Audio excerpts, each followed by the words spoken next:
Welcome students to grow with biology. आज हम पढ़ेंगे स्पॉन्टेनियस म्यूटेशन।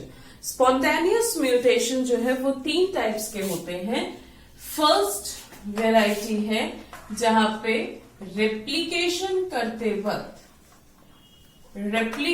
होते वक्त म्यूटेशंस क्रिएट हो गए, तो उसको हम बोलते हैं रेप्लिकेशन एरर। सेकेंड वेराइटी जो है उसमें स्पॉन्टेनियस लेजन्स बन जाते हैं या स्पॉन्टेनियसली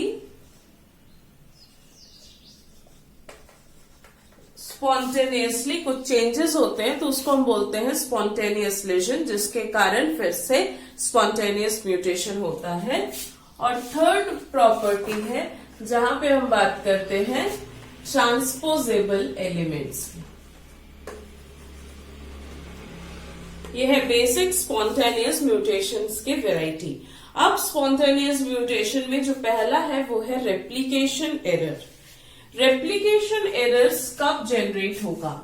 रेप्लिकेशन एरर जनरेट होता है टॉटोमरिज्म या टॉटोमरिक इफेक्ट या टॉटोमरिक शिफ्ट के कारण। सबसे इंपॉर्टेंट वर्ड है टॉटोमरिक शिफ्ट। अब ये टॉटोमरिक शिफ्ट क्या होता है?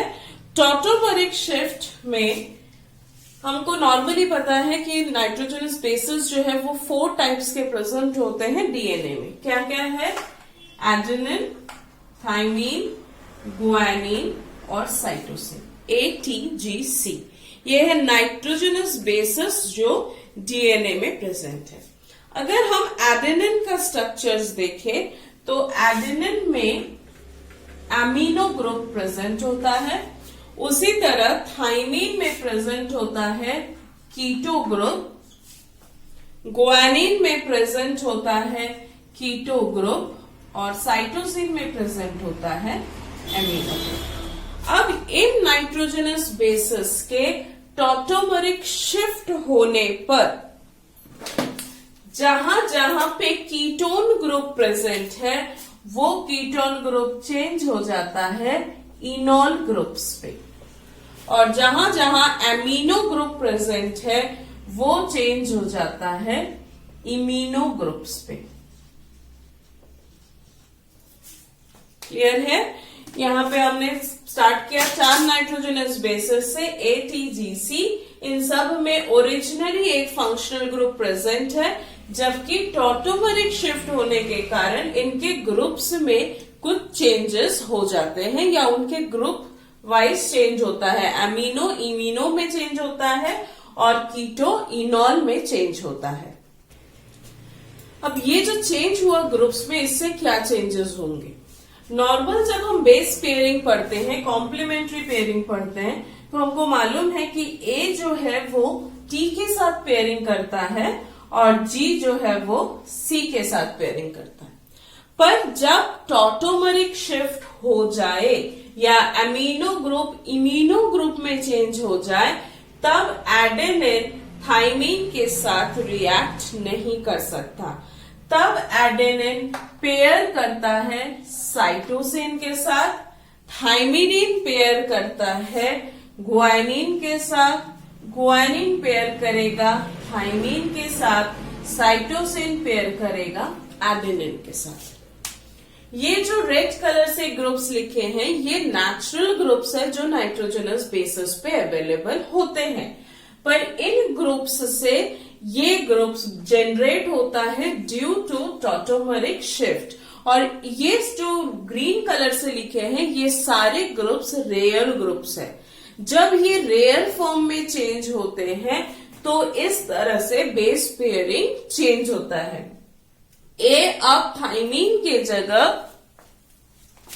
पेयर कर देगा एडेनिन जो है वो थाइमीन के जगह पेयर कर देगा साइटोसिन के साथ, गुआनिन पेयर कर देगा, गुआनिन जो कि साइटोसिन के साथ पेयर करता है वो अब थाइमीन के साथ पेयर करेगा। तो जहां पे नेचुरल ग्रुप से रेयर ग्रुप में चेंज हो रहा है वहां पे ये पेयरिंग चेंज हो रही है। अब इस पेयरिंग से किस तरह से चेंजेस होता है?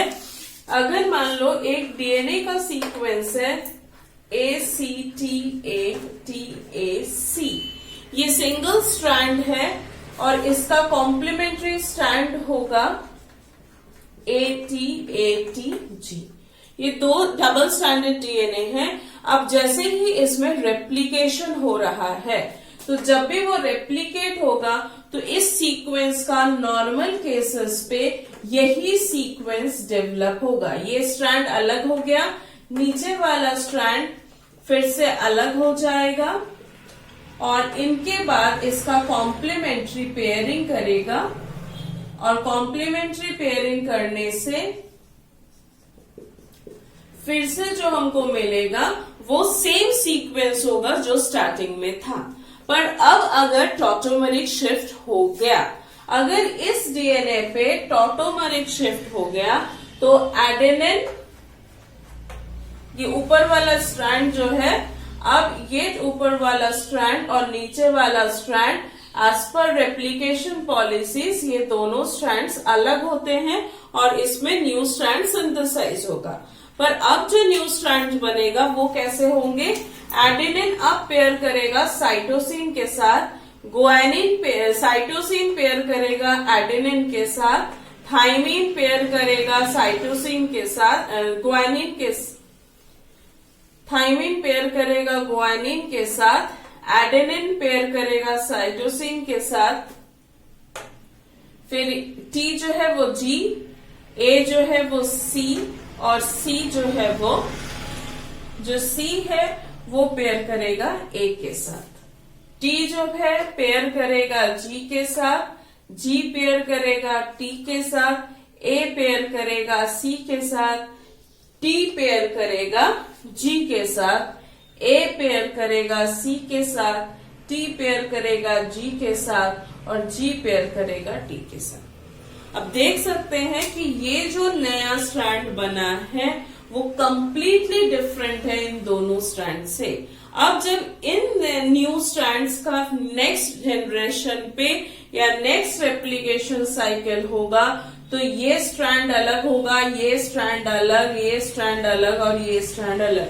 इन चारों स्ट्रैंड्स पे जो अब नया डीएनए बनेगा वो कंप्लीटली चेंज हो जाएगा इस ओरिजिनल डीएनए से। इसी कारण इस तरह से सिंगल स्टेज पे अगर टॉटोमेरिक शिफ्ट हो तो वो रिस्पॉन्सिबल है एंटायरली पूरे जेनेटिक कंस्टिट्यूएंट को चेंज करने के लिए। इसीलिए हम इस शिफ्टिंग को म्यूटेशंस में पढ़ते हैं। नेक्स्ट जो वेराइटी ऑफ म्यूटेशन है टॉटोमेरिक शिफ्ट के बाद, सेकेंड वेराइटी जो है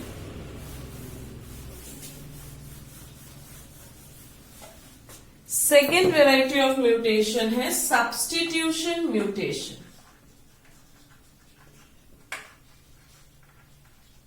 सब्स्टिट्यूशन म्यूटेशन, सब्स्टिट्यूशन म्यूटेशंस कैसा होता है? सब्स्टिट्यूट मतलब रिप्लेस कर देना। हमारे पास जब हम नाइट्रोजनस बेसेस की बात करते हैं तो हमारे पास 4 नाइट्रोजनस बेस, 5 नाइट्रोजनस बेस होते हैं, पर उसको हम बेसिकली 2 ग्रुप्स में डिवाइड करते हैं। एक होता है प्यूरिन और एक होता है पिरिमिडिन। ये 2 हमारे पास फंक्शनल ग्रुप है। अब जब हम डीएनए की बात करेंगे तो डीएनए में आइदर होता है प्यूरिन, आइदर होता है पिरिमिडिन। तो नाइट्रोजनस बेसेस को हमने 2 ग्रुप्स में डिवाइड कर दिया, एक है प्यूरिन, दूसरा है पिरिमिडिन। अब अगर सब्स्टिट्यूशन, सब्स्टिट्यूशन मतलब एक दूसरे से रिप्लेस हो गया। अब अगर प्यूरिन को, एक प्यूरिन को दूसरे प्यूरिन से रिप्लेस कर दे या एक पिरिमिडिन को दूसरे पिरिमिडिन से रिप्लेस कर दे। 2 कॉम्बिनेशंस कहा है, एक प्यूरिन रिप्लेस कर रहा है प्यूरिन के साथ, पिरिमिडिन रिप्लेस कर रहा है पिरिमिडिन के साथ। इस तरह के रिप्लेसमेंट को बोला जाता है ट्रांजिशन। तो सब्स्टिट्यूशन रिएक्शन का फर्स्ट वेराइटी है ट्रांजिशन, जिसमें प्यूरिन प्यूरिन से रिप्लेस होता है, पिरिमिडिन पिरिमिडिन से रिप्लेस होता है। सेकेंड जो वेराइटी है इसको बोलते हैं ट्रांसवर्शन। अब ट्रांसवर्शन में क्या होता है? ट्रांसवर्शन में प्यूरिन और पिरिमिडीन एज इट इज है। प्यूरिन अब रिप्लेस होता है पिरिमिडीन से और पिरिमिडीन रिप्लेस होता है प्यूरिन से। ट्रांजिशन, ट्रांसवर्शन दो वेराइटीज है सब्स्टिट्यूशन म्यूटेशन में। पहला ट्रांजिशन में होता है प्यूरिन प्यूरिन से चेंज हुआ, पिरिमिडीन पिरिमिडीन से। ट्रांसवर्शन में होता है प्यूरिन पिरिमिडीन से चेंज हुआ और पिरिमिडीन प्यूरिन से। अगर अलग अलग चेंजेस हैं तो फिर वो ट्रांसवर्शन है, अगर सेम टाइप में चेंजेस है तो वो है ट्रांजिशन। ये है दो वेराइटीज। अब third variety of replication errors में आता है frame shift mutation. Third variety है फ्रेम शिफ्ट म्यूटेशन। अब फ्रेम शिफ्ट कैसे काम करता है? फ्रेम शिफ्ट, फ्रेम वर्ड क्यों यूज हो रहा है? क्योंकि जब भी ट्रांसक्रिप्शन होने के बाद ट्रांसलेशन होता है तो टीआरएनए तीन कोडॉन्स या तीन नाइट्रोजनस बेसेस को जो एमआरएनए में प्रेजेंट है उसको रीड करता है। वो तीन के सेट को हम बोलते हैं फ्रेम। तो फ्रेम शिफ्ट मतलब अब वो फ्रेम जो पहले ओरिजिनली था वो बदल जाएगा या चेंज हो जाएगा, इसीलिए इसका नाम है फ्रेम शिफ्ट म्यूटेशन। इसके एक्सप्लेनेशन के लिए लेट सपोज हम इस सीक्वेंस से चालू करते हैं। ये हमारा डीएनए का एक स्ट्रैंड का सीक्वेंस। अब इस सीक्वेंस में इफ सपोज किसी भी एक पोजीशन पे,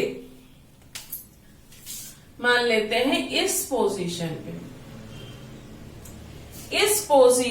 पे दो नाइट्रोजनस बेस ऐड हुआ, मान लो यहां पे ए और टी ऐड हुआ, तो अब ये सीक्वेंस क्या हो जाएगा? अब ये सीक्वेंस हो जाएगा ए टी जी सी सी, बीच में आ गया ए टी, फिर हो गया टी ए सी ए। पहला ऑप्शन जहां पे दो नाइट्रोजनस बेसेस बीच में ऐड हो गए। तो अब जो रीडिंग करेगा इसमें भी ए टी जी पहला सेट था, सी सी टी दूसरा सेट था। अब यहां पे जब रीड करने आएंगे तो फ्रेम कैसा चेंज हुआ? सी सी टी के जगह आ गया सी सी ए, फिर आ गया टी टी ए, फिर हुआ सी। ये इनकम्प्लीट फेसेस यहां पे रहेगा। तो क्या हुआ? नाइट्रोजनस बेसेस ऐड होने के कारण फ्रेम शिफ्ट हो गया। तो फ्रेम शिफ्ट म्यूटेशन का पहला का रीजन क्या है? एडिशन या डिलीशन। एडिशन, यहाँ पे एडिशन करने के कारण नाइट्रोजनस बेसेस चेंज हो गए। सेकेंड वेराइटी है डिलीशन। जहां हमने यहाँ पे ऐड किया वहीं पे इस सेम लोकेशंस पे लेट सपोज एक नाइट्रोजनस बेस रिमूव हो गया या डिलीट हो गया, तो इसका सीक्वेंस हो जाएगा ए टी जी सी सी ए। फिर से हमारा शिफ्ट होने के कारण यहाँ पे सी सी टी था, अब हो गया सी सी ए। तो दो वेराइटीज है फ्रेम शिफ्ट म्यूटेशंस की, एडिशंस और डिलीशंस। ये हुआ रेप्लिकेशन एरर। नेक्स्ट दो टॉपिक है, एक है स्पॉन्टेनियस रिलेशंस और एक है ट्रांसपोजेबल एलिमेंट। इन दोनों को हम एक सिंगल वीडियोस में, नेक्स्ट वीडियोस में हम इसको कंप्लीट करेंगे। होप आपको समझ में आया होगा। Thank you.